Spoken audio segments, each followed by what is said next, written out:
যারা লাউ খেতে একদম পছন্দ করেন না তারা এইভাবে লাউ ডালটা রান্না করে খাবেন। নমস্কার বন্ধুরা, বেঙ্গলি কিচেনে আপনাদেরকে সবাইকে স্বাগত জানিয়ে রান্নাঘরে ঢুকে পড়লাম। আজকে খুব সুন্দর একটা রেসিপি আপনাদের সঙ্গে শেয়ার করব।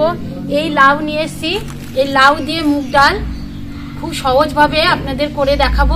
আর লাউ দিয়ে মুগ ডাল শীতের দিনে খেতে খুবই ভালো লাগে। আপনারা প্রথম থেকে শেষ পর্যন্ত ভিডিওটা দেখবেন, আসলে রেসিপিটা আপনাদের খুবই ভালো লাগবে। যদি ভালো লেগে থাকে বন্ধু বান্ধবদের কাছে প্রচুর প্রচুর শেয়ার করে দেবেন। উনুনটা ধরিয়ে নিয়েছি, এবার কড়াইটা চাপিয়ে দেবো। আমি সোনা মুগ ডাল 100 গ্রাম নিয়েছি, এবার কড়ার মধ্যে দিয়ে দেবো। ডালটা ভালো করে কাঠখোলায় ভেজে নিতে হবে। তেল দিয়ে ভাজলে কিন্তু ডালটা তাড়াতাড়ি সেদ্ধ হয় না। দেখুন বন্ধুরা, এরকম লালচে লালচে করে ভেজে নিতে হবে। পুরোপুরি লাল লাল করে ভাজবেন না, তাহলে ডালটা সিদ্ধ হবে না।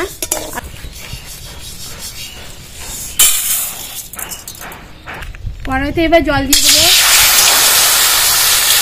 2 মগ জল দিয়ে দেবো। ভাজা ডালগুলো এবার জল দিয়ে ধুয়ে নেব।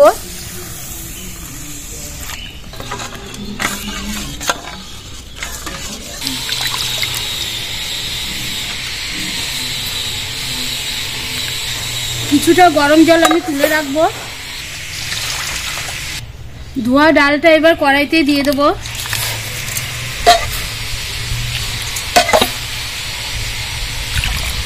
সাথে কাঁচা লঙ্কা চেরা দিয়ে দেবো। লাউটা কেটে নেব।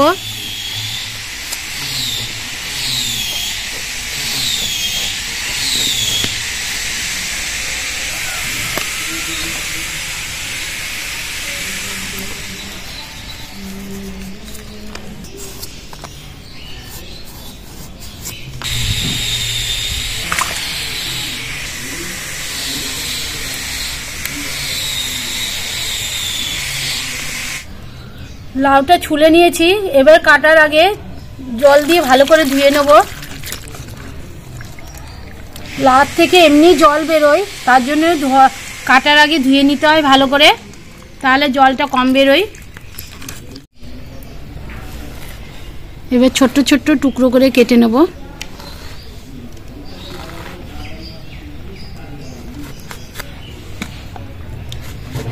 এইভাবে টুকরো করে নেব।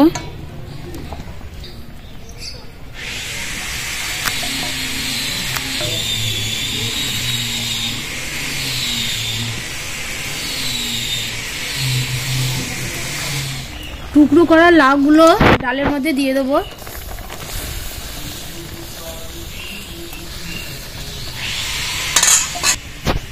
লাউ দিয়ে নাড়াচাড়া করা যাবে না, এরকম অবস্থায় ঢাকা দিয়ে দেবেন 5 মিনিটের জন্য, তাহলে ভালোভাবে সিদ্ধ হয়ে যাবে। সিদ্ধ করার পরে আমি এবার ঢাকনাটা খুলে দেখব কি অবস্থায় হয়েছে। খুব সুন্দরভাবে সব কিছু সেদ্ধ হয়ে গেছে, লাউগুলো খুব সুন্দরভাবে গলে গেছে। এবার স্বাদ মতো লবণ দিয়ে দেবো, পরিমাণ মতো হলুদ দিয়ে দেবো। ভালো করে নাড়াচাড়া করে দেবো।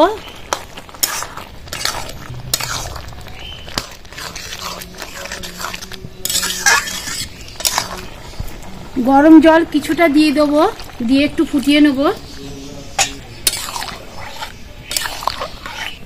আমার 2 মিনিট ফুটিয়ে নেব। 2 মিনিট হয়ে গেছে, এবার ঢাকনাটা খুলে নেব।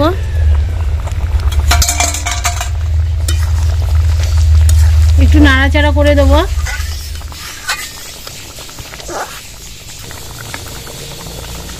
ডালটা এবার ঢেলে নেব। কড়াইতে সর্ষের তেল দিয়ে দেবো। আর মুগ ডালে সবসময় সর্ষের তেল দিয়ে ফোড়ন দেবেন, দেখবেন খুবই ভালো লাগে খেতে, তার স্বাদই অন্যরকম হয়। ফোড়নের জন্য গোটা জিরে, 4টে শুকনো লঙ্কা আর 1টা তেজপাতা দিয়ে দেবো। ফোড়নটা ভালোভাবে হয়ে গেছে, এবার আদা বাটা দিয়ে দেবো। 1 চামচ জিরের গুঁড়ো দিয়ে দেবো। সামান্য একটু হলুদ দিয়ে দেবো। ভালো করে নাড়াচাড়া করে নেব।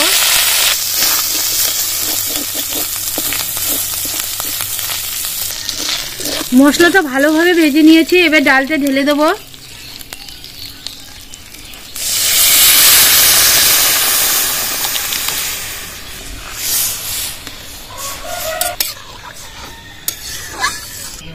লাউ দিয়ে ডাল করলে আপনারা সামান্য একটু চিনি দেবেন, তাহলে আর স্বাদটা বেড়ে যাবে বেশি। 1 চামচ ঘি দিয়ে দেবো।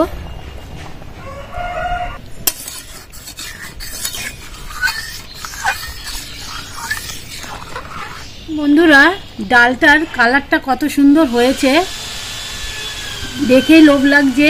শীতের দিনে এরকম লাউ ডাল খেতে কার না পছন্দ হয়। যারা পছন্দ করেন না তাদেরও একবার খেলে খুবই ভালো লাগবে খেতে। ঢেলে নেব, একটু ধনেপাতা দিয়ে দেবো, আরও বেশি টেস্ট লাগবে খেতে। ডাল রান্নাটা কেমন হয়েছে আপনারা কমেন্ট বক্সে অবশ্যই জানাতে ভুলবেন। ইউনিক রেসিপি দেখার জন্য আপনারা চ্যানেলটাকে সাবস্ক্রাইব করে নেবেন। রেসিপিটা যদি ভালো লেগে থাকে অবশ্যই একটা লাইক করবেন। আজকের মতো বিদায় নিলাম। আপনারা সুস্থ থাকবেন, ভালো থাকবেন। দেখা হবে নতুন কোনো রেসিপির সঙ্গে। নমস্কার।